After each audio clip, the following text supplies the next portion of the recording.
Oh my goodness. So, Grand Rising, Grand Rising, Grand Rising. I don't want to be on here long, but I've been scrolling through the internet. Went down a wormhole with this whole Elon Musk thing, and just everything that people are assuming about him and Donald Trump, and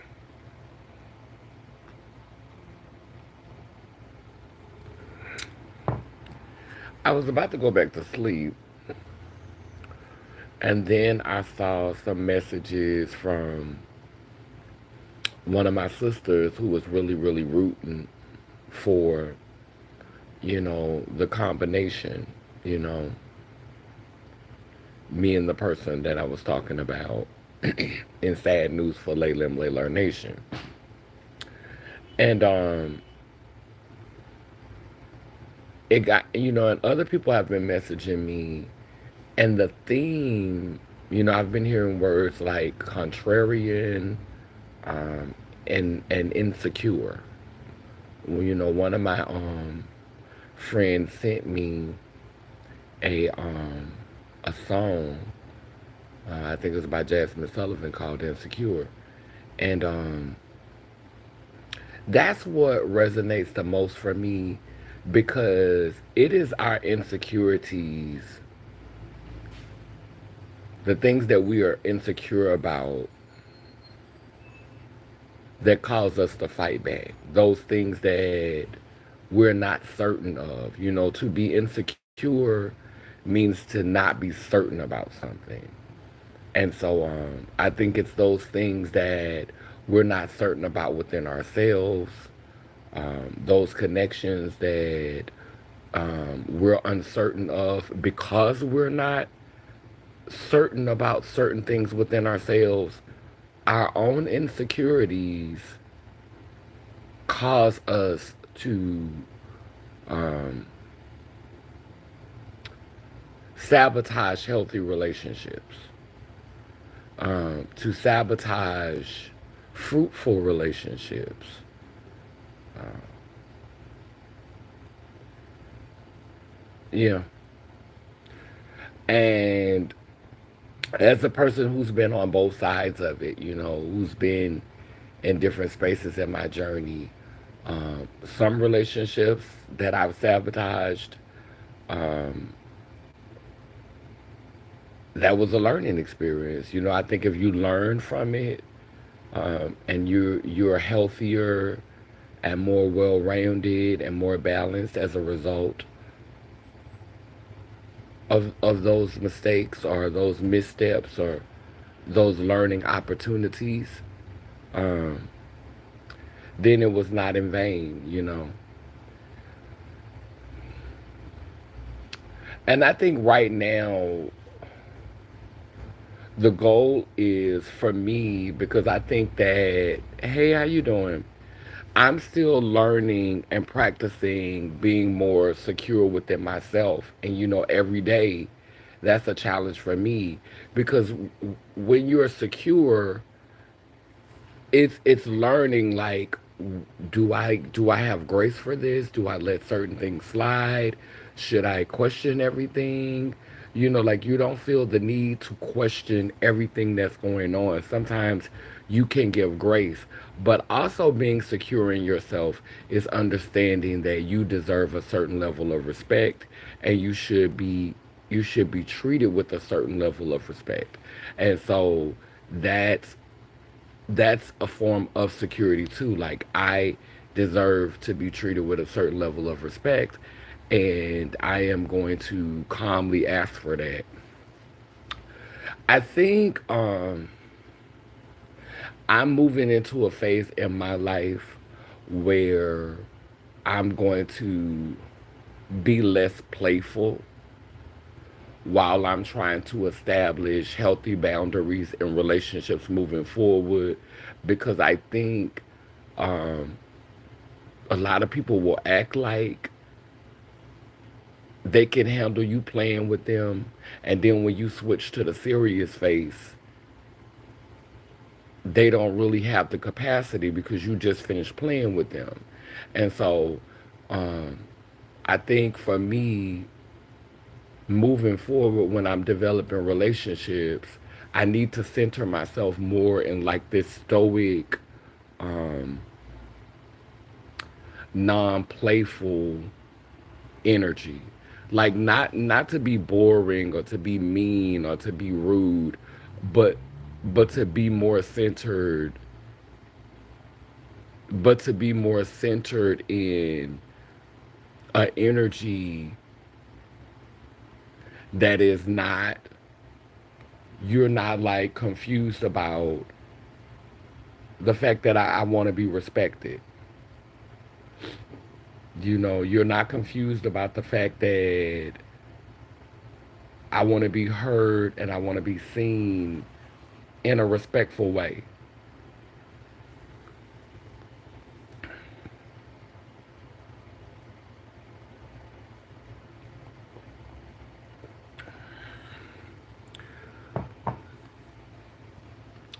And we're definitely entering a season.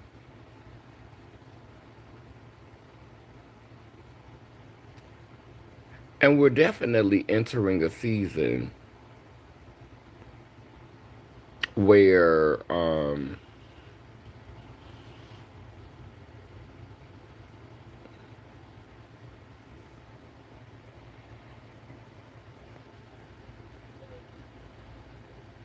we're definitely entering a season where it's time to be more serious.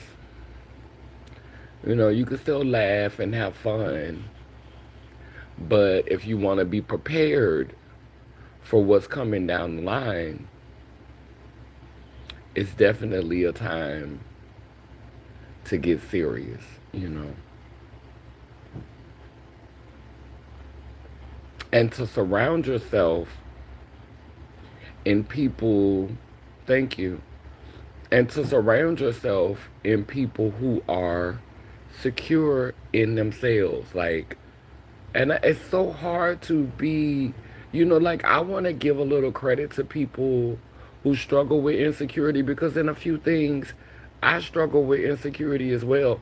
And so I want to give grace to people who are dealing with insecurities because in this society, in this try this, buy this, pick me, pick a ninny society, in this society that's always trying to get you to look outside of yourself, spiritually, that's always trying to get you to endorse something else, that's always trying to make you feel like you need something outside of yourself.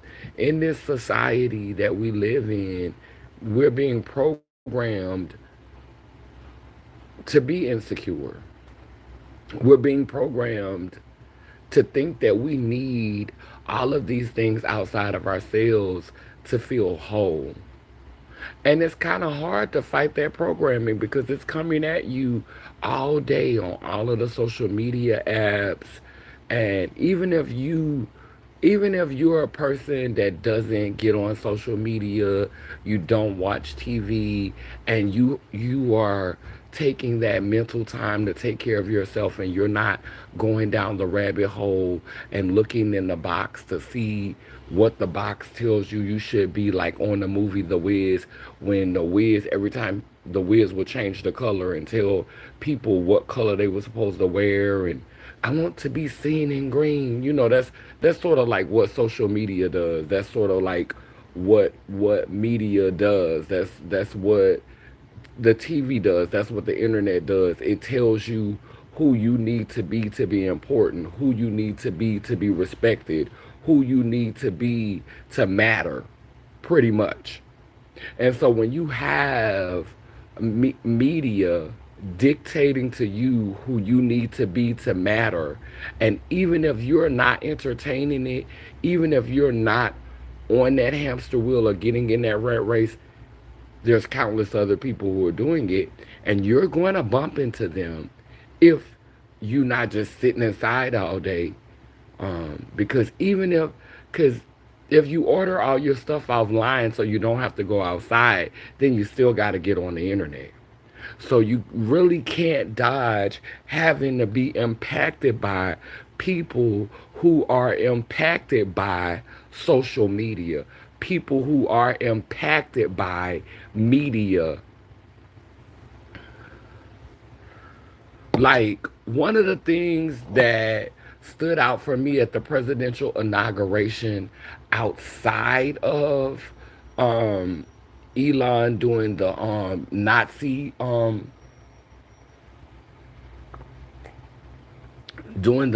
pose, was the fact that the ones that he had sitting on the front row, TikTok, um, Facebook, Mark Zuckerberg, the man who we say used to own TikTok, um, and I think the one who owns Amazon. Like, that's very telling about the direction that the world is going in. Like, it was billionaires sitting front row.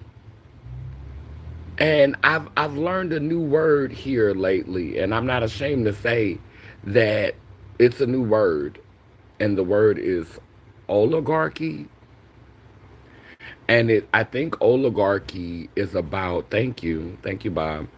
I think oligarchy is the assembling. I haven't looked the word up yet, but from what I'm understanding of how it's being used, is like the assembling of like this, of the wealthy and the affluent, and like, but I think that's what it was at first. Like, the Constitution was an oligarchy. Like, it was a bunch of men who looked alike, who were wealthy and powerful in a room together.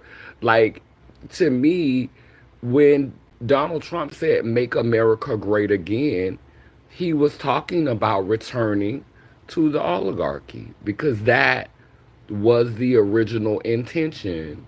It's too many immigrants here, because if we keep allowing the immigrants here, this is not what I believe. This is what, like, if I was thinking like a wealthy white man, like if I was trying to channel that ancestry, I'm assuming that in order to get things the way that they used to be, you need to have the wealthy white people centered.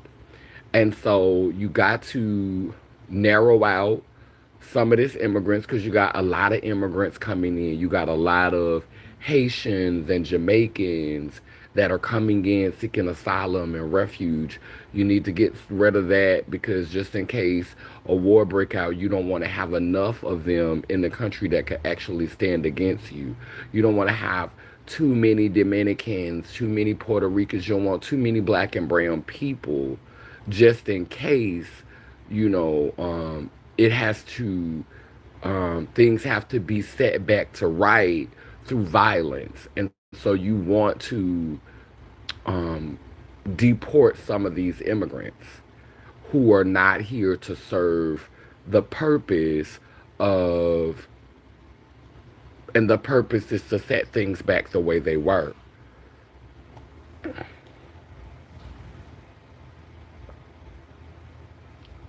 The purpose is to return it to what it was in the 1700s, the late 1700s, but in a more modern time, to have the elite, the elite Caucasian, and of course there'll be some black people who will benefit during this season, and they've already accepted their position, probably thinking about the best interest of their families.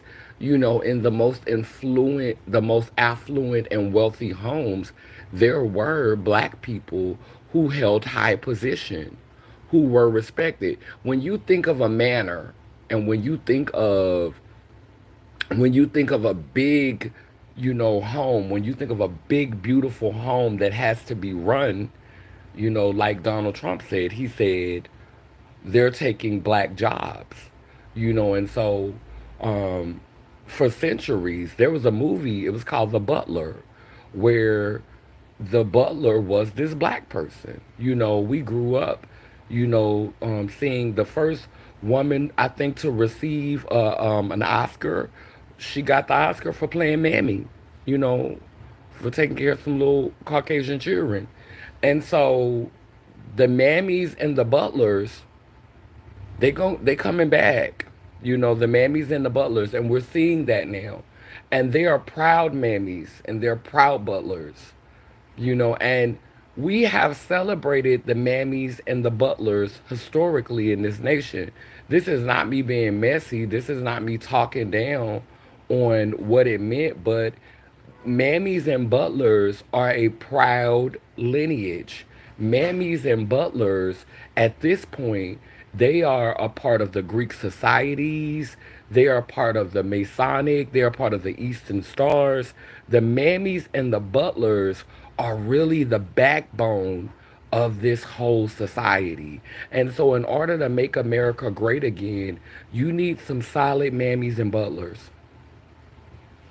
You need some solid mammies and butlers. And so, as the oligarchy um, comes from underground, because I don't think that it never not existed. I think that the water has been muddied, with um, all of the opportunities for us to do different things through the laws that have been temporarily set in place, as these wealthy men were amassing more wealth, because I think that everything that they've allowed to happen was intentionally. They wanted to get money, they wanted to experiment, because it's all an experiment. Giving the trans community an opportunity, it was never about, oh, we respect you, we love you. It was about money. Abortion was about keeping a certain society, keeping a certain part of society from procreating too much. Abortion, like, what we have to understand is, in this nation, um, opportunities that were created for one demographic tend to benefit another demographic more. So, um, a lot of the surgeries that trans people get, they were available to um, women who were born female.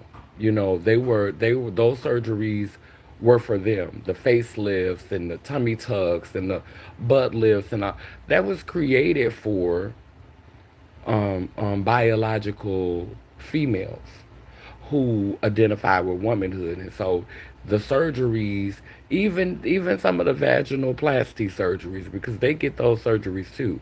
And so the trans community has been able to benefit from that. Now, I think that abortion was originally created to keep down certain minority populations, perceivably minority populations. It was created to keep them from growing too largely and taking over. And so the Caucasian women started to use it more, just like food stamps. Food stamps was not created for black people, even though we get the rap of being on them the most, but we are not the ones who are on food stamps the most. And so a lot of opportunities that were created to benefit one group tend to benefit another group better. And so now, since the trial and error has been learned, the mistakes have been made, but the money has been earned, through these insurance scams and everything that's been going on with that. Everything's been done. Enough money has been amassed that they don't have to play these games anymore. Technology has advanced far enough to where they don't have to play these games anymore. They said that since the election, Elon Musk has made like $60 billion just since the election. He put $500 million into Trump's press into Trump's election. So basically, that's why he was able to get up there and do that Nazi symbol in front of everybody because hey, he bought the election for Trump. Um, but a lot of the most wealthy people in this country, they've made a lot of money. And the year, we're not even in the second month yet. So the wealthy are getting astronomically richer. And so now it's no need for white sheets. It's no need to hide behind white sheets. It's no need to be discreet or to be subliminal. It is blatant, and the quiet part is being said out loud. And so um that's part of the reason why I had to step away from that person again. I know it seems like I've been jumping all around, but just in the time that we're living in, and I'm gonna say this and I'm gonna close because I don't want to be too long on this video. This is not a season for me. I can't speak for you. I can't tell you what to do with your life. But this is not a season to be around people who are battling with too many insecurities within themselves. Because one of the stories that stick out for me the most is the betrayal in the Bible, how Jesus was betrayed. And the reason why Judas, in my mind, betrayed Jesus is because there was some insecurity. It wasn't just about the 30 pieces of silver, but that could be viewed as insecure. You were insecure that you would be okay. You were insecure that you had enough wealth to sustain yourself. You were insecure with Jesus's message that everything was going to be okay and that you didn't need money and in order for you to inherit the kingdom or to reach that Christ state of consciousness in your mind, you didn't need money. You needed to know who you were inside. Like Judas was insecure. And Judas betrayed Jesus because of insecurities within himself. He did not trust that everything was going to be okay. He did not trust that everything was going to be all right. He did not trust that somehow things were going to work out. And so he sought security in financial stability.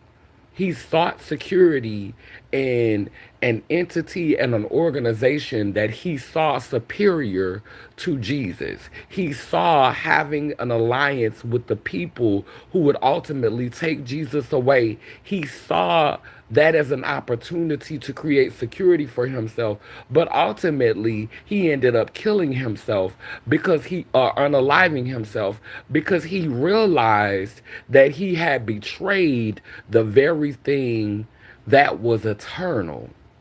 Sometimes we will take temporary security. We will trade in eternal,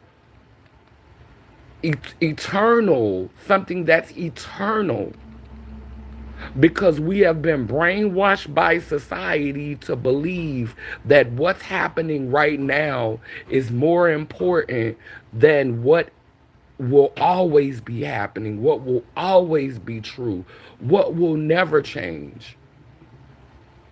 And what will never change is that there will always be another part of the journey. Even if it's not in this form, even if it's not in this body, there will always be another part of the journey. There will always be a page to turn.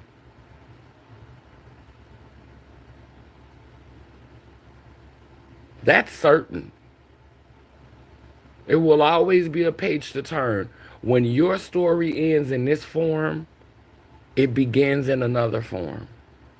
Because energy doesn't die, it's transferred. And so when you are so focused on now, you're so wrapped up in now that you're willing to betray visionaries who are preparing, because we're being prepared for times that are now, but now is tomorrow, now is next year, now is the year after that, now is the future, because now is always going to be right now for somebody. 20 years from now, gonna be somebody else now. It's gonna be right then for them. So when I say preparing us for times that are now, I'm not necessarily just talking about today. I'm talking about the people who gonna have to live in those times real time. Preparing us for times that are now. Preparing us for these times that are gonna be what they're gonna be. And it's because of all of our collective choices. Because we can't blame, um we can't sit up here and play the blame game when we've been investing our energy by paying attention to this foolishness. We haven't turned our eye from this. We haven't turned away from this. We are invested in this game. A lot of us are invested in this game. And so we have participated in it. We've given our energy to it. We've given life to it. We've given it power by supporting it with our thoughts, by entertaining it. And so when the reckoning comes, it's coming for all of that. And so I can't align myself with people who are insecure, because a person who is not secure in themselves, they are not going to, they're going to be the ones that are most likely to betray. And I'm not going to purposely align myself with someone who I know is dealing with so many insecurities that they would betray me, because they don't really, they're not secure within themselves. They're not secure enough within themselves. In the future, I'm going to be very thoughtful about who I publicly align myself with. Who I'm, posting, like I'll share you in my story. I'll share you in my story. Y'all can call me a narcissist, and y'all can say I'm egotistical all you want to, but if, until I start, until, and I know that this comes from work I have to do on myself. I have to become more secure. I have to become more stronger. I have to become more focused. I have to become more disciplined in order to attract the type of beings that I could align myself with, and that I could be, that I know are going to be solid, that I know that we could disagree and that we could argue and we could have accountability and we could speak to each other clearly and calmly, and we ain't got to scream and holler and traumatize each other and harm each other and name call each other, because we're so secure within ourselves, because we've been doing that work.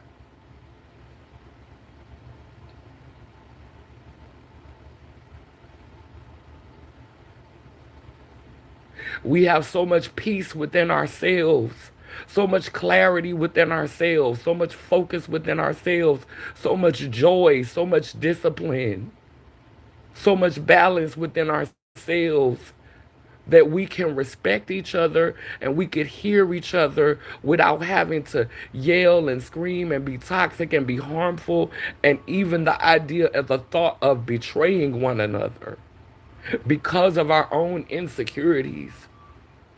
I cannot align myself with this here, with that this here. This is 2025. It is Divine 9.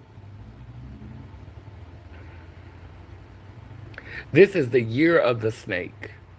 And the snake is a celestial energy that literally can form the infinity symbol. The snake, this is the year of the snake. And I was born in the year of the snake. I was born in 77, Chinese zodiac.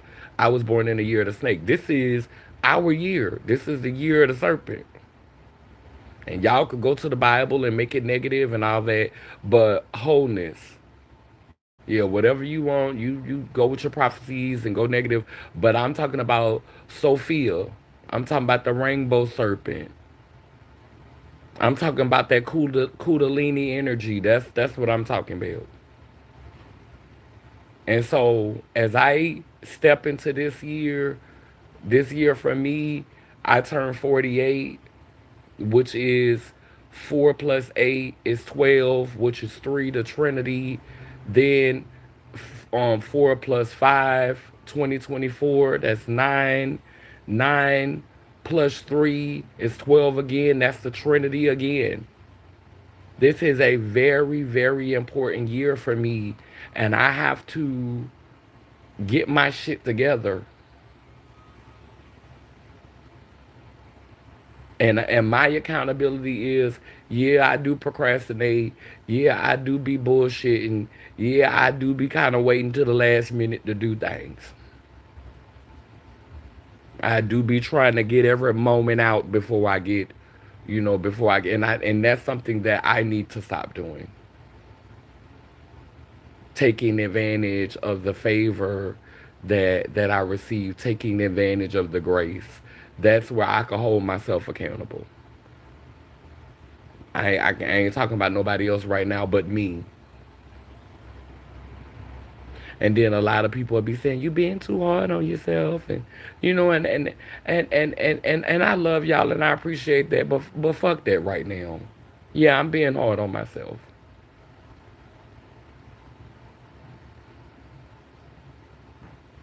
Yeah. Y'all be confusing me. You only get one life to live. Have fun. Make it fun. Okay, that's what you do with yours. I'ma have fun, but I'm also be serious. And so now, it's time for that serious. It's time for that season of seriousness. Somebody said that the first Stargate was opening. I think between the 20, 21st and the 25th, six of the planets was gonna be aligned, and then another one is happening February the 27th or the 28th or something like that. Might be February the 25th, but the second Stargate is opening then. And so I just thought it was amazing, like without even knowing that I'm starting my fast on January the 24th. And and the Stargate, so I literally would have 24 hours um that I would like I'm starting my fast during this planetary alignment. And I ain't even know that. Like I be doing stuff and don't even be knowing. It just be laid in my spirit. Some be telling me to do it and I just follow the spirit. I don't be knowing. I just be following the spirit, and I'm thankful for being able to hear those voices and have those moments of clarity that, kind of like guide me. Cuz I don't know where I would be without that.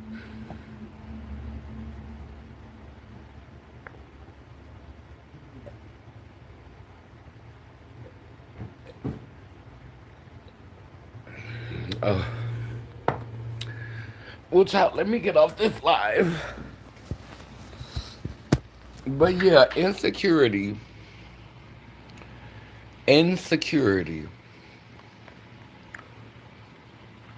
that will really, really ruin some stuff. And I know that this was a really kind of like deep conversation, so this probably gonna go over a lot of people's head. But insecurity will ruin some things.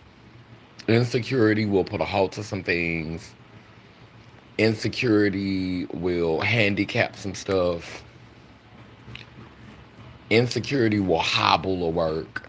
And I could imagine that everybody who has been betrayed, every movement that has been infiltrated, it was always the insecure ones, the ones that was like, are we doing the right thing?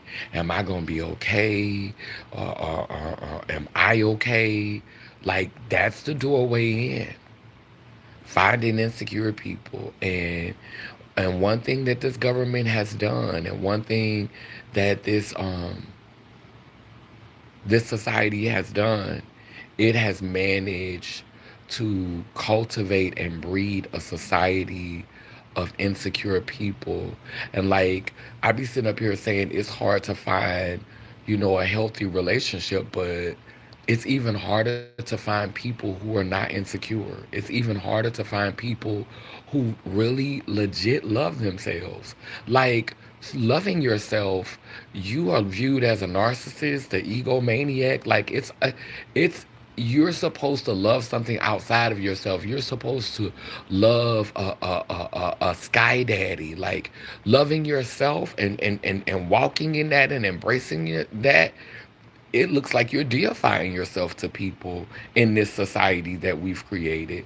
And so, hey, Aaron, it looks like you're deifying yourself. It looks like you think you're better than everyone. Like, it's it's been made into a sin to truly be secure in yourself, to truly have done that work of understanding yourself and loving yourself and being able to move from that space. Because when you are secure in yourself, you have a different kind of peace. Yes, you still set boundaries. Yes, you still say, hey, like the way you carry yourself, you radiate that energy that says, hey, I'm respecting you. I'm treating you with respect. Treat me with respect. Like, and so that's the vibratory frequency I want to be on. That's the vibratory frequency. And I understand that I may lose a lot of more friends this year. I may lose a lot of more people that have been close to me for years this year, as I try to access that frequency, as I try to make my way into that as I try to make my way into that algorithm. I'm trying to add to the word because I could say algorithm, but algorithmic. Is that a word? Algorithmic space. Yes. So, like, as I try to move into that space, like, of being so secure within myself, of being so confident within myself, of being so disciplined, of being so focused, being so determined and so competent, so capable and so passionate about my vision and what I intend to do, and like not allowing other people's projections that are based in their own insecurities. Because a lot of things that um, she said to me, like the things that she texted me, were projections, and she was trying to cast, and all of that was rooted in her own insecurities. All of it was rooted in her own insecurities. You're a halfling. You're not whole. Your name, your surname is Kaneen. You're not Kaneen. You're Tila Love. You don't deserve that title. I'm not, like, all of that was rooted in her projections, because you are not secure in yourself. You're not secure in your wholeness. Because if you were secure in your wholeness, you wouldn't have felt the need to defend something that was wrong. You wouldn't have felt the need to argue in the way that you did to defend something that was wrong. And you also would not have been offended when I called you a fag if you were really whole. You would not have been offended. You knew that you were loud and wrong. You knew that you were being disrespectful. And you knew that what I said to you was a response to the disrespect. It was not, I don't sit around and just wear you out and just let you have it for no reason. So it was a response to the disrespect. A secure person, a secure being, would have easily been able to see the logic in what happened. But because there are a lot of insecurities that you mask with this pretend confidence, which is why there's this need for constant attention. It's constant wherever, not just on your social media platforms, but in public. There's a constant need for attention. There's a constant need for validation. And that speaks. It was in front of my face the whole time. It was in front of my face the whole time. I saw it, but I didn't want to see it. Because you know, you never want to see those things about people that you love, people that you truly care for. You never want to see those traits. You see it and you pretend you don't see it.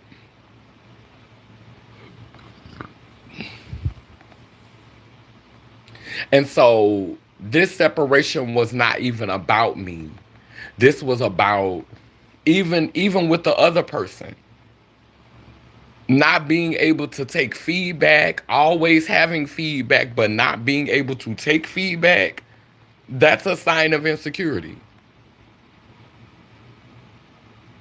I have a platform on the internet, and and I'm gonna let the receipts speak for themselves. I have a platform on the internet where I get on here with crooked teeth that are not white. They're some color. It's not white though. But with crooked teeth, I talk about being HIV positive. I talk about being trans. I talk about all of the things that are going on with me. I'm very vulnerable. I don't try to paint an illusion that I'm someone else. I'm very transparent about who I am on all of my social media platforms. Do you know the ignorant comments that I get? Do you know the ignorant comments that I have gotten for over 10 years? You cannot do this kind of work for 10 years without becoming more secure in yourself. If I had not become more secure in myself, I would have been unalived myself. Some of the things that people have said to me, and this was before Lay Lim Lay Lur even started. I just had somebody on my page yesterday to say, calm down, sir, pipe down, sir. And what did I do? I went to go and look and see if they had any content, and they didn't. So I politely deleted their comment. Because people who say foolish stuff and I can't go and look through your content and give my opinion of your content, then I'm just going to delete your comment. Just going to delete your comment. Because I can't go and offer any critique. I can't go and offer any thoughts or opinions on your content. So why should you have an opinion on mine? I think that's fair. But like I said, I've had to become like talking about my drug use, talking about my sexual improclivities, or you know my sexual escapades, my relationships, my choices, my life choices, like being really vulnerable, talking about my spirituality, which is contrary to the dominant religion that we are brought up to believe in. Like my a lot of my personhood, a lot of my being, a lot of my humanity is in opposition to society's norm, what society considers norm. And so for me to be able to be as vulnerable, and this is one thing that you will see the difference between me and empathy. Empathy is a very private person. You know, will get on the internet and put out content, and most times it's trendy stuff. It's not really vulnerable. This is what I did. This is what I was doing last night. You know, they never really wanted to share very much content about how they dealt with their addiction, how they navigated addiction. Like they never really wanted to share that content. They never wanted to open up about that. They never really wanted to open up about a lot of the things that they did in private, a lot of um the provocative or salacious things that they did in private. Like me, they weren't in a space to be that vulnerable. And it's because of the insecurity of being judged. And it's so crazy. The day before We stopped speaking to each other. I shared with them a personal story of something that happened in this space. And they were sitting in the chair. And if you would have saw the look on their face, they were judging the shit out of me. Judging me down. And I'm like, you're the same person who's told me stories about you doing this, and this, and this place, and this place, and this place. Like, I know where the bodies are buried. I know what you've done. And for you to, and I don't know everything that you've done because you don't tell me everything. And I know this. I know this because while I was around you, I pay attention to you when you talk, and I'm seeing you fabricating certain things. I'm watching you lie. I'm seeing. I like now that I'm spending. I'm seeing that you are becoming a colorful storyteller, and you're not really telling the truth. I've witnessed you fabricate a story, so I know that this is what you do. But still being supportive because hey, maybe you're trying to manifest. Maybe you're speaking it into existence. That's me being an optimist. But right now, that's not the truth. You're making up a story. It's not the truth. I've watched you do this. So I know you're not telling me the whole truth. If you could sit in front of me and lie, then I know you're not telling me the whole truth. And that's where me and you are different. That's where me and you are not the same. That's where me and you are not alike. And so when you get on this internet and you try to bash me and you reach out to people to put mud on my name and you try to tell them bad stories that I may have said about them or bad things that I may have said about them, make sure you tell the whole story and put it in proper context because you have not been doing that. You've been jumping in people's inboxes telling them things that I said, but you weren't playing the whole tape. Because when I speak with wholeness. When I say something negative, I say something positive. I don't just tear people down. That's more of your MO.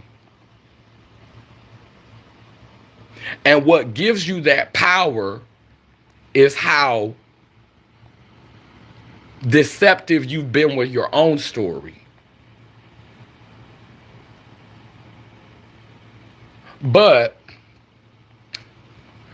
you named yourself, so you talked about me naming myself Kaneen Mafa. This should have been a sign for me to leave you alone, and I'm going to light a candle and I'm going to close out with this. The fact that you still call yourself TS Baby Mama Drama. Drama. Drama. The fact that you still speak that over yourself as a powerful entity, as a powerful human being who has the power to speak life and death, as a powerful individual that you are, because I'll never take that away from you. You are powerful. You still call yourself, and you say it in every video. You claim that energy. So that's your dominant energy. That's not a smaller part of you. It's not diminishing. That's still your main brand. Drama.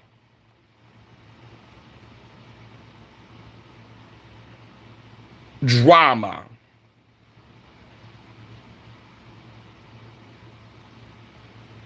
And so I'm not aligning myself with baby two spirit, baby mama drama. That means it's two of y'all stirring up drama. That means it's two spirits stirring up ratchet drama. Baby mama, that's ratchet. That's ghetto. Baby mama. Two of y'all, two individuals stirring up side piece drama. giving side piece drama. Two of y'all, both of y'all. So when I saw that you were consistently calling yourself that and you were consistently owning that energy relentlessly, that should have been a sign for me then. And I ignored the signs, and that's my bad. I don't fault you for that. We all be in that space. Be in that space. Be in that space. If that's who you are, own that space. But for me, common sense should have prevailed a long time ago. But I'm going to give myself some grace because my main thing, and we know that I've been working on this because I talk about it all the time. I talk about gaining capacity. I talk about making space. I talk about having the range, having the bandwidth, having capacity. I am constantly talking about having capacity. And so, as a person who is always talking about having capacity, having space, me trying to have space, me trying to be hold enough to be able to hold space for this in the nation, in the orbit, and in the planetary alignment that I have been called to create, it made sense that I was trying to have capacity for you. But now I forgive myself for overextending myself. I'm forgiving myself of that. I'm not finna beat myself up because I had grace. I'm not finna beat myself up because I tried to have capacity. But now I'm realizing what everybody else was telling me.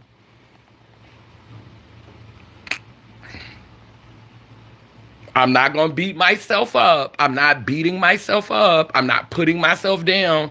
I'm securing myself. I deserve love. I deserve happiness. I deserve solid community. I deserve loyal and trustworthy friends. I deserve loyal and trustworthy community. I deserve to be around people who are securing themselves. I deserve loyal and trustworthy community. I deserve to be around people who are securing themselves. I deserve loyal and trustworthy community. I deserve to be around people who are securing themselves. I deserve loyal and trustworthy community. I deserve to be around people who are securing themselves. I deserve respect. I will give respect. I deserve respect. I will be treated with respect. I give respect. I give love. I will receive love and I will receive respect.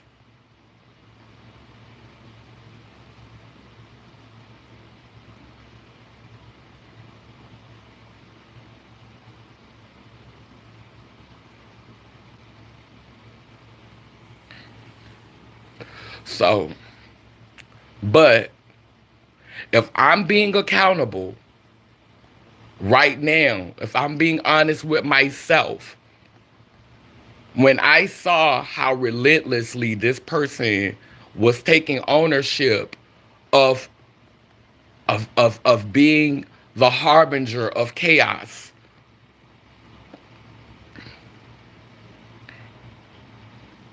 like we are whole. Wholeness is not a justification for imbalance. There's a story about the wolves, and one wolf is the wolf of chaos, and one wolf is the wolf of order. Whichever wolf you feed the most, that's the wolf that will be the strongest. The energy that she feeds within herself the most is drama. And drama is about attention seeking.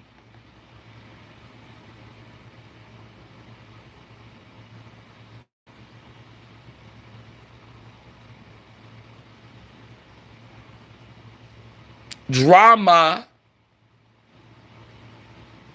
is about performance and attention seeking. Now, there's a place for everything and everything within its place. But when your intention is rooted in drama And if your attention is rooted in attention seeking, using drama as a tool, then what we are trying to build, you're going to be the one to destroy it because your intention is not aligned with mine. Your intentions are drama. Your intentions, that's your brand. My brand and my identity is finding balance in my whole self. Your spirituality is drama. Your spirituality is attention seeking. You were never really Laylim Layler. Laylim Layler was just a vehicle for you to be dramatic, for you to seek attention.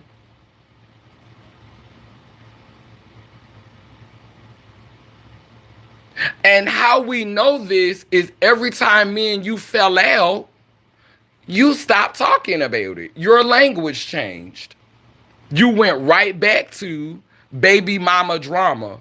But one thing, if any of y'all pay attention, and I'm about to shut this down right now, about to shut it down right now so there's never another conversation about it. Since, and the people who know, because when Laylim Layler was created, it was created on Facebook. It was not created on YouTube. Now, mind you, before the word was ever uttered, I was Kaneen Mafa. Because the one who was my Mada had started calling herself Queen. So I was already Kaneen. I was already hybriding words together. I had already begun hybriding words together. Before Laylim Layler had a name, it was already manifesting. I was already pregnant with the nation, with the spirituality. They were midwives. They came and helped me birth it, but the work was already happening. And one thing that will, since 2017, before that, you have never seen me delineate from my message of balance, my message of wholeness. I already had an altar before Laylim Layler where I was praying to the mother and the father. Was already doing it. They just helped me name the baby. Period. They just helped me name it. And then when we fell out, both of them, one of them went back to practicing Christianity. And the other one went back to drama. Drama. One of them went back to Jesus. And the other one, their ministry and their platform is drama. Drama. Attention seeking. I am the only one of the three of us that has not delineated from the message of wholeness and balance and honoring the mother and the father consecutively for more than 7 years. There's never been any confusion about it. So let's be clear in this video.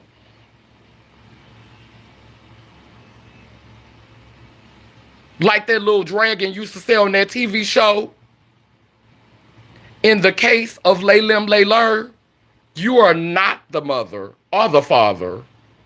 Neither one of you. Not the mama.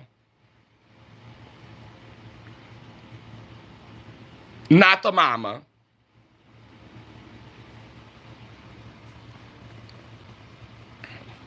And we're gonna leave it at that.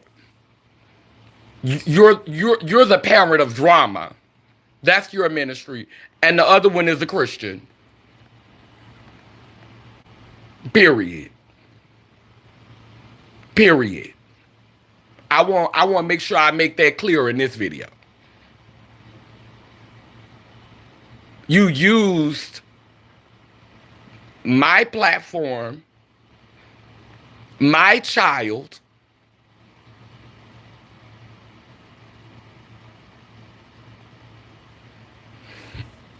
you use my platform, my child, my spirituality, my work. You dipped in whenever it was convenient, and it's always been like, if you notice, even when she was in the videos and we talking about lay lim lay learn, we having a whole spiritual moment at the end of every video. She gave her tagline: "TS baby mama, drama in this bitch, drama in this bitch.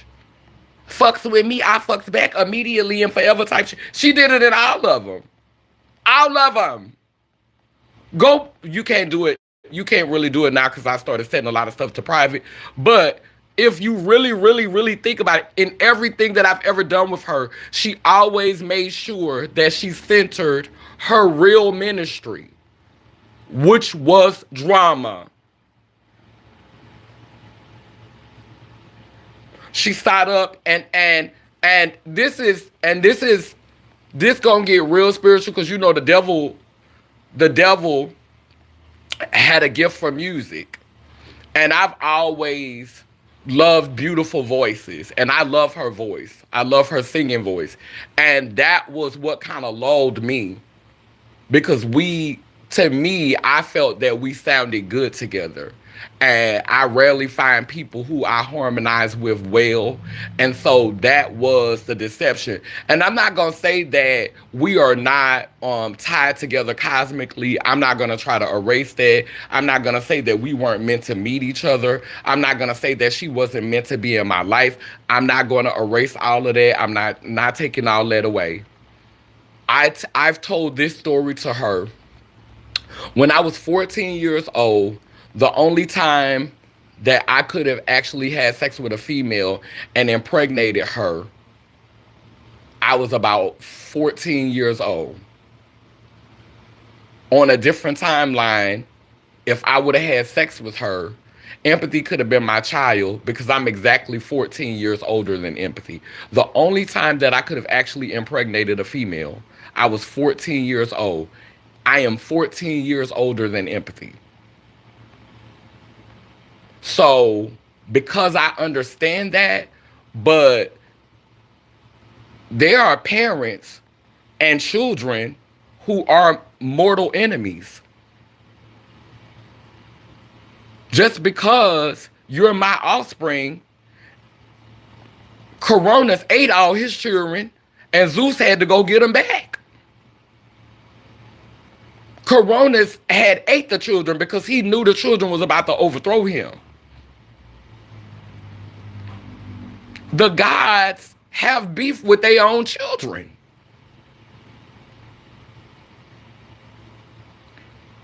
Agent of chaos and confusion. The jokes write themselves. Thank you 100% pure love. Yeah, Aaron. The jokes literally. I mean, so I wanted, I'm not taking away from the journey, because I grew from the journey. I'm not taking away from it. I'm not diminishing it. This is just me playing the whole tape. Something that I never wanted to do, because when you love somebody, typically, and you have like that parental energy, how many parents you know don't become a hypocrite when it comes to their children or somebody that they see as their child? Like, love makes you a hypocrite. So you'll be upholding some stuff that you know ain't right, or you know is not, I don't want to use the term right. You'll be upholding some stuff that you know is not in the best interest of your own work, because you're trying to protect somebody that you love. You're trying to make allowances and make space for and have capacity. Love make you a damn hypocrite. That's just the reality. You see it. You see the shenanigans. You see this some BS. You see it. And you make excuses for it, because in your mind, maybe they'll outgrow this. Maybe they'll change. Maybe this is a phase. But it was not. It was not. That's who that person was from the moment I met them. It was TS baby mama drama in this bitch. Fucks with me and I fucks back forever. Type shit. It was that from the beginning. Just like I was about wholeness and balance and the mother and the father, that's what they were about. Their loyalty, first and foremost, has always been to drama.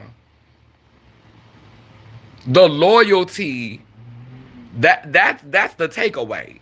Their loyalty relentlessly and without fail has always been to drama.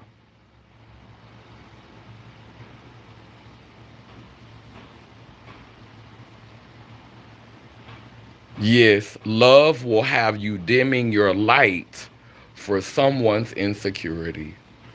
Whew, whew. Love will have you dimming your light. Mm. But see, Aaron, love is multifaceted. So love is ugly and pretty. Love is whole. Love is complex. Love has many faces. But and this is the caveat. We should not have to reside in the most chaotic parts, the most toxic and unhealthy aspects of love. That should not be where we take up residence. Every now and then you might have a little weenie roast in misery. You might have a little campfire, a little weekend staycation, but you should not be signing no lease in that aspect of love. You should not be doing no 10-year lease. You should not be trying to build a nation. You should not be trying to build community. You should not be trying to foster long-term relationships in that vein of love. Weenie roast. Bible study a week. Weekly Bible study. It was a Bible study once a year for about a week. I'm passing through. I'm waiting for my flights. I have a layover. Little layover. Child, I got a little layover. Child, we were snowed in. I missed my flight. I had to stay in the airport for the whole night. But I'm not taking residence here. This is not. No. No, Fed. This is not where I'm going to rest and abide. This is not sanctuary. This is not oasis. This is not the temple.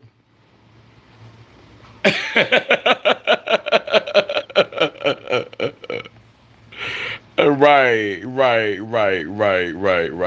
True love is empathetic and awareness. Come on now. And empathy is the name that I mostly called the person. But that's not really what they channel. Like literally all of their platforms say TS Baby Mama Drama. And that's their artist name. That is their art form. And your art is your spirituality. You know, let's be clear. As an artist, as a creator, your art is what you create, and what you create is your spirituality. Your spirituality. And every time that she created things that had to do with wholeness and balance, it was always when she was around me. So she's very good at channeling other energies. She's very some people think that she's a chameleon in that way, because she's very good at being around someone and taking on their energy. That is a Gemini trait. And that's one that she's very good at. She can channel your energy. If she's around you, she's a very good channeler. And so she literally channels me, just like I can channel her. She's very good at channeling. But when you separate her from that, and when she goes off into her own self, a lot of people feel like she mimics other people's energy. Yeah, a mimic. Yeah, a mimic. A lot of people, so she mimics my energy. But that's not who she really is. She can mimic my energy. Be ye not deceived. The only time she was inspired to do things like that when she was around me or when she was in relationship with me. But when me and her separate from each other for a long period of time, you start to see you start to see what her true energy is. That's when you see her on the internet butt bone naked twerking. That's I mean and just giving you pure drama, pure entertainment. Pure entertainment. Regularly, faithfully. Cause I'm gonna entertain every now and then. I'm a Gemini. I got two sides. I'm gonna cut up for y'all every now and then. Sometimes it's just gonna be pure entertainment. I'm just feeling it. Child, I'm feeling good about myself. I've been fasting. My waistline is snatched. My skin look lovely. Look at me. Yeah. Yeah. I do that. But again, that is not it's a weenie roast. It's an overlay at the airport. After I'm done, back to the regular schedule. And the regular schedule is wholeness. It's the mother and the thank you, mother. Thank you, father. Yeah. Back to the regular schedule. But we gonna take a little break every now and then for me to be messy, for me to crack a joke, cause I'm channeling something else or mimicking something else.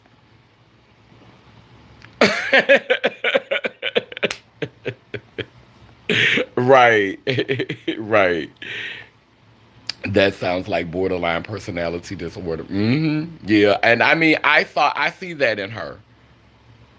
You have self awareness, though, Kaneen. Thank you. 100% pure love. Yeah, because I know when I'm giving the foolishness.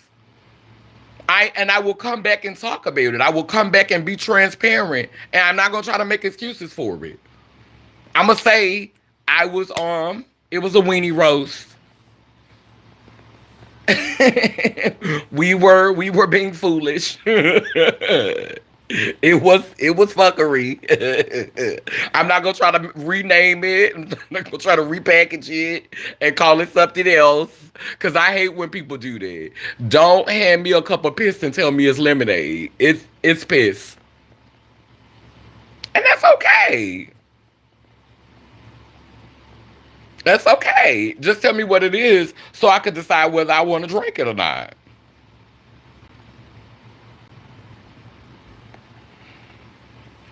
But yeah, so pretty much, we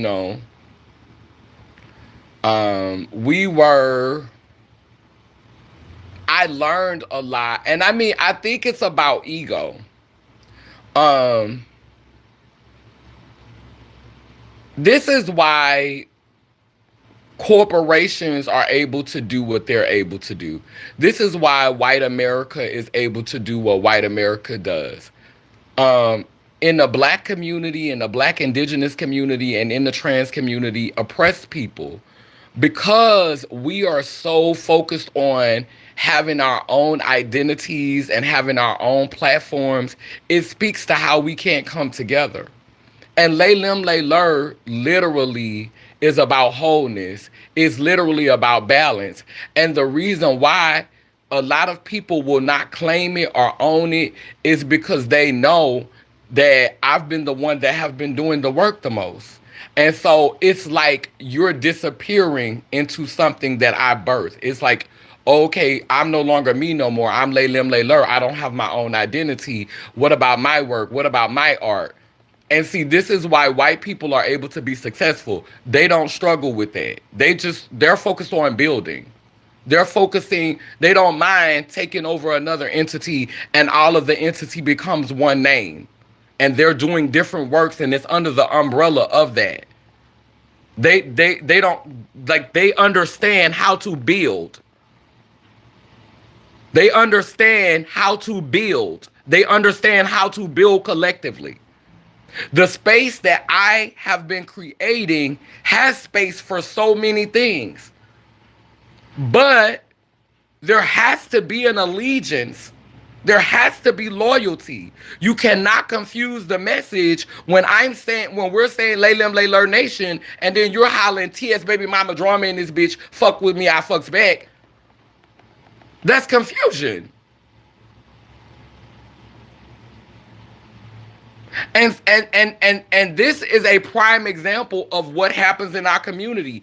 All of us would rather swear our allegiance to a patriarchal, one-sided, lopsided deity. And so when slavery happens again, because it's coming back, it's coming back. When slavery comes back and when things go back to the way they were, a lot of us don't have anyone to blame but ourselves because we have helped to cast that spell. Father God, King Jesus, watch over us, and won't he do it, and he's gonna be right there, and I'm gonna be. A lot of us have helped to cast the spell, and you gonna have your Father God back. You gonna have your King back. You gonna have your Lord back. Your Lord is coming. He's coming. He's coming. Your Lord is on the way right now. Your prayers are being answered. Do you see what's going on in the White House? Your Lord is coming. He's tried and true. He's on his way. And it's the spell you helped to cast. You're going to get your great white father, your king, your Lord of Lords. Oh, he's coming now. As a matter of fact, he's already here. And I have been trying to get the mother ready, but y'all was looking at me like I was crazy. And the best thing that I had to support me was an agent of drama and chaos. I was so desperate to have support that I partnered myself with an agent of chaos and drama.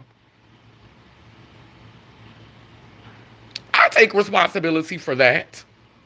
But it's because everybody else seemed like they're scared.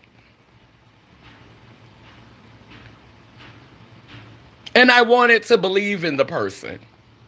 I wanted to trust in them. I'm funny about the word believe because lie is in it. But I was trying to have faith in them. I wanted to see potential. All the rest of my daughters is passable, so they somewhere trying to blend in. They somewhere trying to get their cis privilege. Can I be mad at them? Should I be mad at them? Should I not have grace for them? They, one of the other ones who I thought had the potential, their brand became transness. Transness. It was trans this, trans that, trans this, trans that, trans this, trans that. But transness is not a big enough umbrella to hold space for people who don't identify as trans. Literally, anybody can be Lay Lim Lay Lur. You don't have to be trans to be Lay Lim Lay Lur. You don't have to be black to be Lay Lim Lay Lur. You don't have to be queer to be Lay Lim Lay Lur. You just have to acknowledge that there's masculine and feminine energy in you, that you are your mothers and your fathers, that you are whole, and take that practice up and keep developing that practice of balance within yourself, dark and light and chaos and order and bitter and sweet, and finding your balance with it. Lay Lim Lay Lur is a bigger construct than transness. It's a bigger construct than drama. It's a bigger space than all of these spaces. And so what I'm building was literally a space that had space for all of it.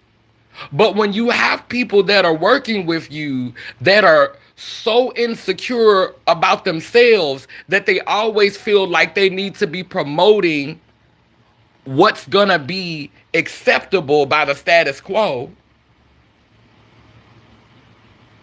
because you trying to stay relatable to a certain community, because she got more followers than me. And that's important to her. Not the integrity, the followers.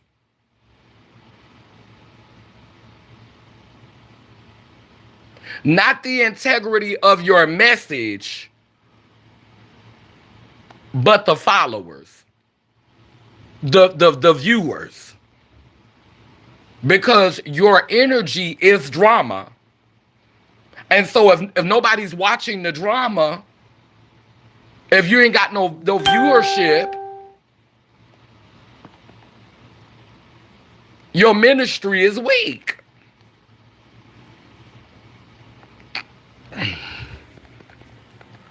I'm going through the same thing, Kaneen. It's hard to let go, but the shoe will eventually drop and force you out of the relationships, I guess. Trying to see the potential through. People love to watch train wrecks and car accidents. Followers, views, and new false caste system. Cause it's not really support, because today you could have 10,000 followers, 20,000 followers, and you could still be struggling. Shamar had so many followers for so long, and Shamar was still homeless. Before Cookie Tookie left here, Cookie Tookie had so many followers and was still struggling. And it's because a lot of the people that were following them were toxic and were watching them, like you said, to see the train wreck, to see the car crash. They were heaping those intentions on them, and Cookie Tookie did not survive it. It was not a lot. Like if Cookie Tookie would have had a stronger following of people that were sincerely invested in Cookie Tookie thriving, and Cookie Tookie stepping into everything, Samantha James stepping into everything that Samantha had the potential to be, then the trajectory of Samantha James' life could have changed. And that's one of the reasons why I'm very thoughtful about how I craft messages. I could have been went viral, but there's a part of me that understands that it still has to have integrity. I can't just put out a story, because if I just, like, even when I did I did a video last night, and it was titled I was talking about joining the circus and being a painted white person. There's a clip in there that if I would have just used the clip where I was crying in whiteface, that probably could have went viral if I would have just used that part of the video. This is an example of my storytelling.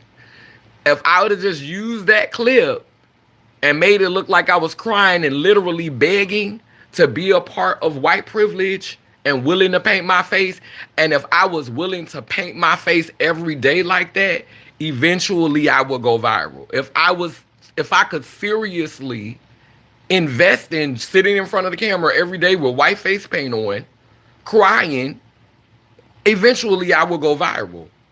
But that would be a part of my legacy now. That would be a known part of my legacy, and it would add confusion to my overall work.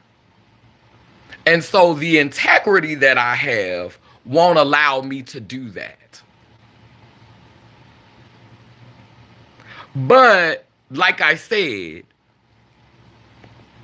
there was an overlay at the airport. It was a weenie roast. It's a weekend camping trip. We had a moment. We had a moment. But if I could commit to the shenanigans, could have been went viral. If I had left integrity in my messaging, could have been went viral. That's where I refuse to sell out. And I pay for it by not going viral. How I know people with social how I know people with social media clout and don't have nothing in real life because they have no self-awareness and disrespect those that hold them accountable. You can have all of the followers, but you will know a tree by the fruit that it bears. You will know a tree by the fruit that it bears. I came back to New York in November. In November, it's January, and I'm in another apartment and was in it in December. I came back the last few days of, I know, I came back in October, excuse me. I came back in October, not even the beginning. I came back in October.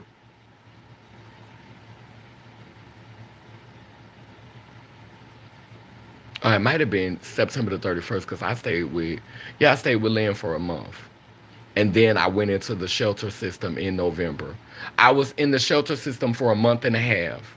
And now I'm in another apartment because I was focused. And I knew what I was doing this for. I didn't even want to come back to live in New York. I came back to New York because I felt needed by community and I felt like there were more opportunities for me here. And I'm not gonna lie, I'm glad that like I was hurt when we separated from each other because they were one of the main reasons why, like she was literally one of the main reasons why I came back here. First we was gonna live together. Thank God got us we didn't do that. Oh my goodness, if we would have signed a lease together, I would have been screwed. Thank God got us we didn't do that. But now that I'm here, I'm going to use it as an opportunity to really, really focus on the work that I'm doing. And it's just trying to do it with integrity. It's trying to pursue and build upon these visions that I have and do it with integrity. With age comes wisdom, hopefully. And so it's about trying to do these things with integrity. Because it's easy to do them if you don't have no integrity. It's easy to do them if you don't have the intentions that I have. And the intentions that I have is to leave behind a legacy that allows people to be more liberated, to be more autonomous, to be more whole, to have more balance, to be able to think for themselves using both sides of their brains, the masculine and the feminine, to not be afraid of their own chaos and to learn how to master and to learn how to mistress master themselves, to learn how to have that type of awareness so that other people can't manipulate you and rule over you. But because I've advanced so far in this work, people feel intimidated around me, people feel insecure around me, and then they start projecting. Because deep down inside, you have all this self-hate going on with you, and here it is, you're looking at this dark skin, crooked teeth person who literally got their penis, which is supposed to be the symbol of which is supposed to be the symbol of power, who got their penis inverted inside of their body, who's walking with all this sovereignty and authority, and I'm literally the opposite of what we hold at high regard in this reality. I am not a wealthy white man. Bitch, nothing like it. I don't embody any of it. And listen to me. Take my advice. Who are you? Ma'am, you live on Hassa.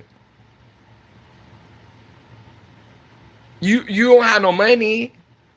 You don't have no status. You don't have no influence. Who are you for me to be taking advice from? Why should I, like, all of the internalized things that we have been programmed to believe and see about society, when you see somebody like me moving in autonomy and sovereignty, when I so many times go against everything that we've been taught to value in my messaging, it brings up a lot for people. So I get why so many people are triggered by my very existence. Bitch, I'm a walking trigger. Bitch, how dare you have all this peace and all this joy and all this purpose and all this passion and all this creativity, and you is a feminine nigga. And when I say nigga, I don't mean man. I mean black person. I mean deeply melanated person.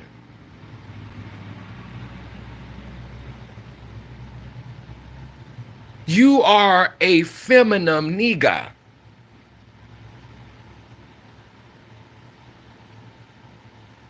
You are a curvy, soft-bodied, ailment having body is dealing with ailments.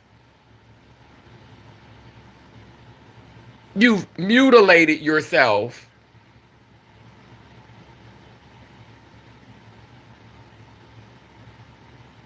And I'm supposed to pay homage to you, have respect for you.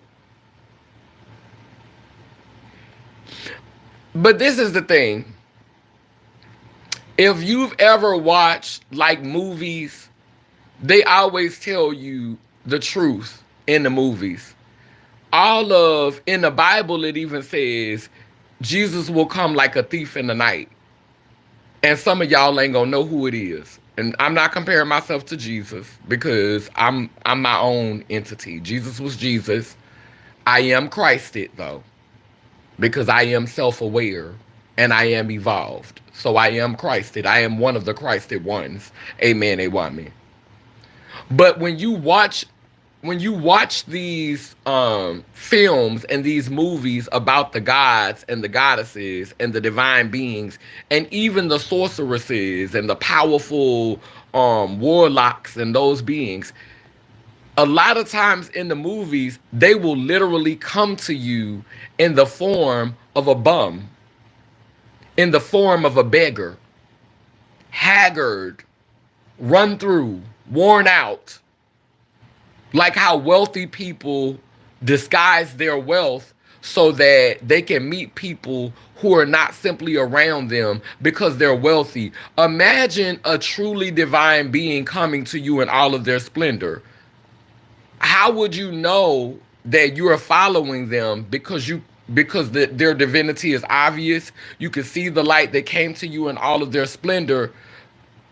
How would you know if you were following them because you had enough discernment to see who they really were through all of the shenanigans, or because you knew the power and the potential? See, I know who I am. Y'all don't have to see me. I see me. Amen, a woman. I see me. Despite everything that I got going on, I see me. My light is undeniable. On my worst day, I get on all these apps, glowing. You see it, glowing. And this is a bad day. When I start, this ain't hormones. My skin ain't like this because I'm moaning. Bitch, I glow like this because I know who I am. Glowing. Bitch, I woke up like this. Bitch, I ain't even washed my face yet. Glowing. Cause I know who I am. And this ain't the glow. This ain't the glow. This is actually I had a whole bunch of meat yesterday and I was drinking and smoking last night. This is that glow. See, when I get serious, when I get really focused, bitch, you hoes gonna be like this. I with no money, with no resources, manifesting, pulling it out the ether, calling it to me, as I have been known to do. Y'all have watched me manifest many times. Y'all have watched me go from one space to another like that. Bitch, it happened in a month or two. It happened, bitch. 1 minute I was here, the next minute, bitch, I jumped on live, bitch, I was somewhere else.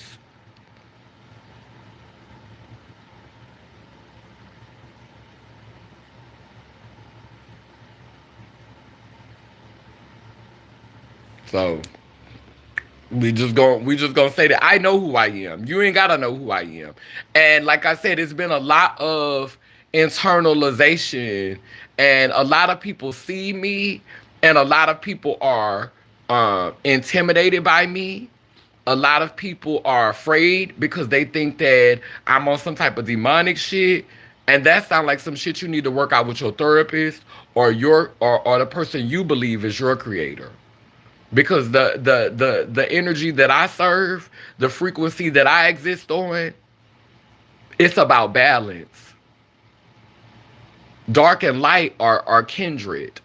Chaos and order are kindred. Good and evil are kindred. They are connected. It's about what you allow to rule you, though.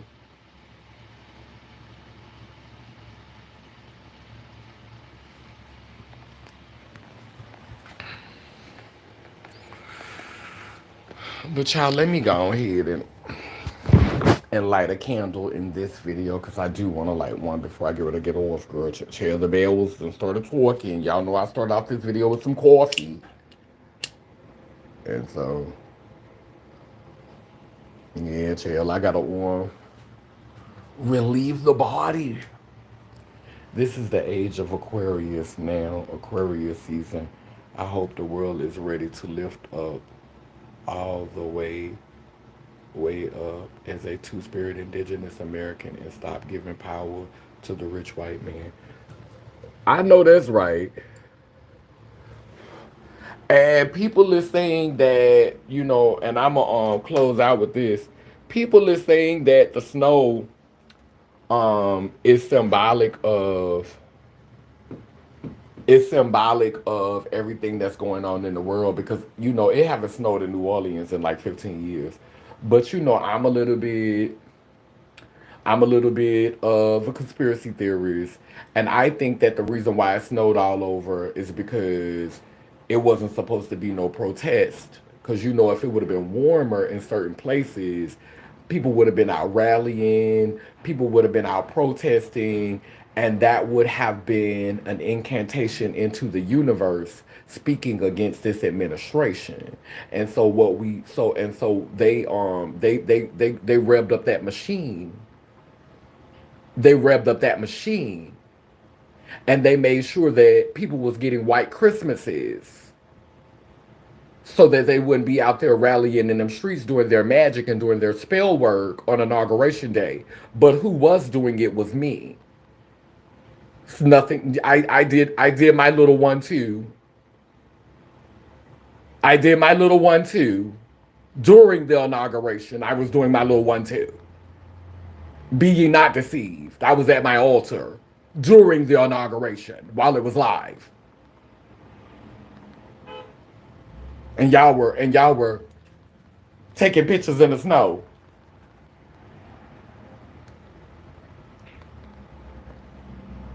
Everything.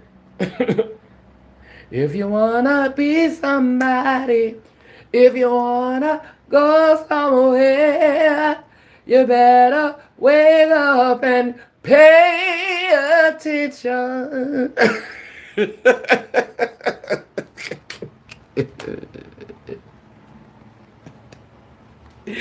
If you wanna be somebody, if you wanna go somewhere, yeah, you better wake up and pay attention.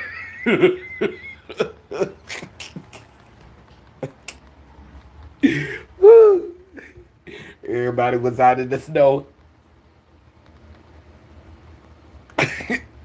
Nobody rallied. Nobody protested. Can you believe that? Everybody was complaining. Everybody was so happy to get TikTok back and then it was snowing. Nobody, baby.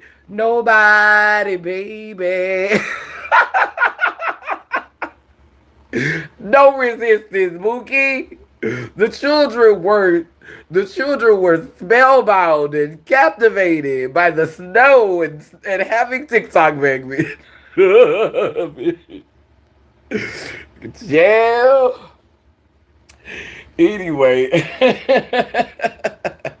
and this is a season to do that work. Like this is the season to do that. And I look at how things happen with me and her. Like when I did the ritual on on inauguration day, if we wouldn't have fell out, they would have been here. And so I'm thankful that like it's just amazing how things happen. Like we literally fell out the day before the inauguration. So that was the ancestors saying like they took control of the situation. It was above me. You know how they say it's above me now? It was above me. The spirits in her, they started activating because the argument that we had, my daughter could tell you, it wasn't even that serious. It wasn't even that serious. Whatever is her main energy or her main spirit, it could not keep peace. It could not be calm. It was agging her. Like and I say this all the time. I consecrate this temple so much that if your spirit ain't right, you're not gonna feel comfortable here. You're gonna leave. You're not gonna be able to stay. You're gonna flee. You're gonna flee. You're gonna feel uncomfortable when you come in here if your energy ain't right. You gonna hurry up and get up out of here. Cause I consecrate this girl. My energy is that powerful. Bitch, you gonna feel uncomfortable. You gonna have to get the hell up out of here. And the day before the inauguration, the day before that moment, before the Stargate opened, before my fast started, Mama could not hold it together. Mama could not hold it together. I never told her she had to leave. I said, "You're not going to talk to me like that in my house." That's what I said. So, what that means is lower your tone. Because she refused to lower her tone, she started gathering her things and left. And I think when she left, she knocked my tablet off the couch because now it has a crack in it. So when she was getting her things out the chair, my tablet fell off the couch. So now my tablet, I had the tablet for 2 years, never had a crack in it. Now it has cracks in it. But the day before the inauguration, them spirits started tearing her up, and Mama had to flee. Mama had to flee. Mama couldn't hold it together any longer. Them spirits couldn't hold it together. The argument wasn't even that serious. It was above me. They was like, you got work to do.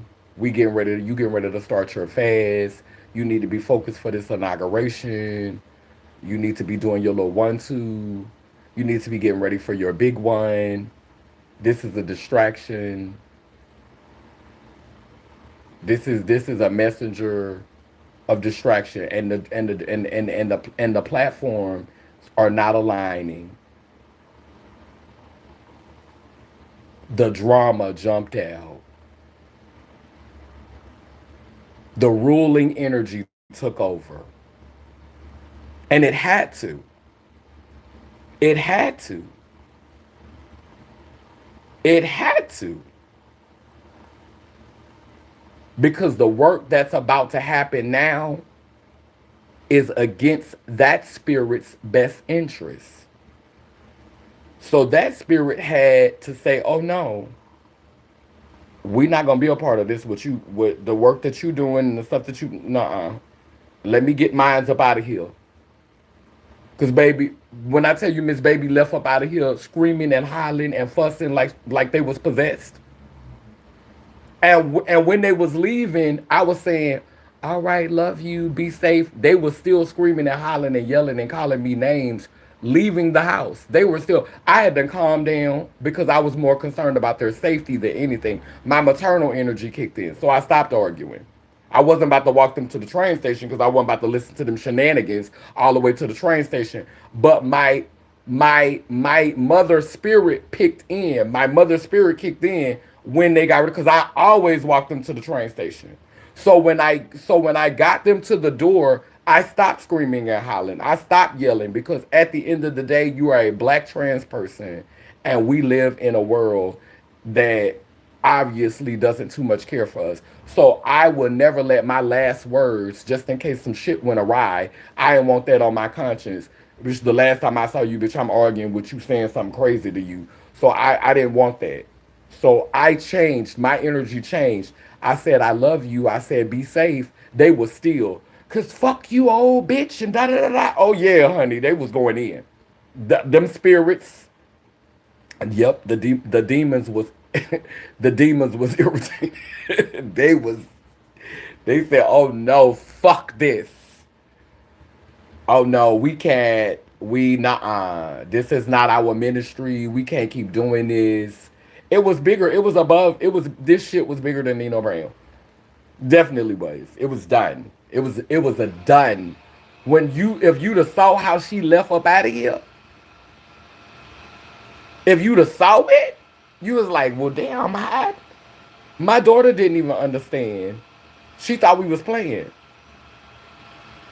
And my daughter said that's feelings that she's been having because it's no way that it could have elevated that fast. It's no way it could have turned into that if those feelings weren't already there. How did it get to that point so quickly? And it did. It escalated very fast. It escalated in less than 5 minutes. It escalated very quickly. Never. It happened so fast. If I would have recorded it, it wouldn't have. If I would have recorded our argument, it would not have even been a 10-minute live. It would not have even. I don't even think it would have been 7 minutes. And that day, right before the inauguration, you could not hold it no more. And there was an off connection at the altar. Like the energy was off at the altar. Like when we would pray together, the energy was off.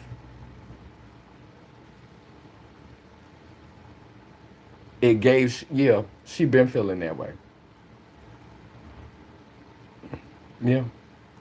And that's not my only daughter. A couple of my other daughters said the same thing.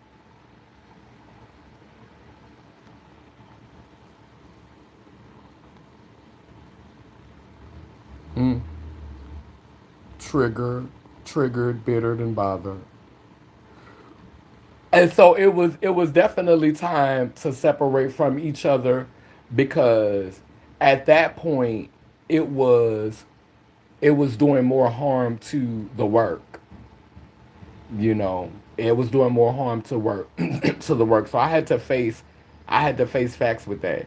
And this video, children, you don't always want to listen to them though. I don't be want to listen, but they told me the first time, and my oldest, she's always very much me and her in a different place relationship wise. Like I love where we at now. Like we ain't best Judies and in each other face all the time, but she's always told me stop trying to be everybody mama. Stop that. Stop taking in the girl. Stop doing all that. It's about you. Be selfish. Focus on yourself. You don't owe these people nothing. Stop doing all that. She's always said that. She said, you talented, you beautiful, you smart, you creative. Stop that. Stop trying to be everybody mama. Stop trying to, like that's always been her energy. But you got enough children. Stop it.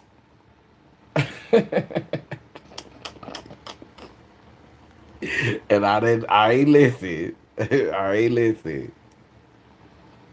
I ain't listen, chill. I ain't listen.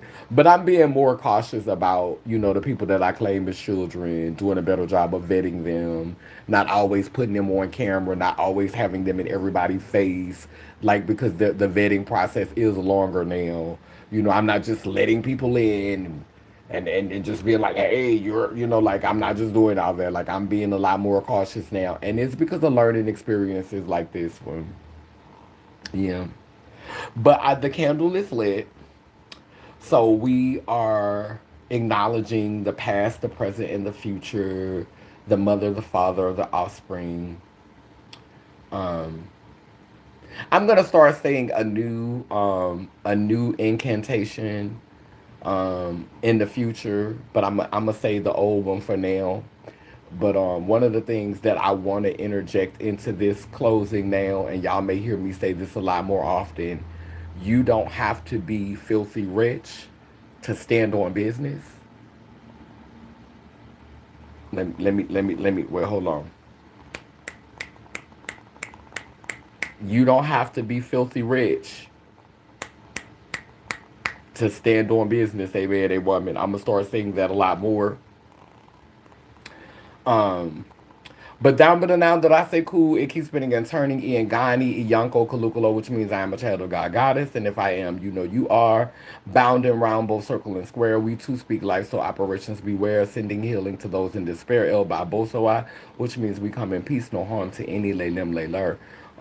As I blow out this candle on the spiritual plane, it grows with intensity on the as I blow out this candle on the physical plane, excuse me, it grows with intention and purpose and power on the spiritual plane, preparing us for times that are now. And now is extending. Now is infinite because 10 years from now, people gonna be living in the now. Amen and women.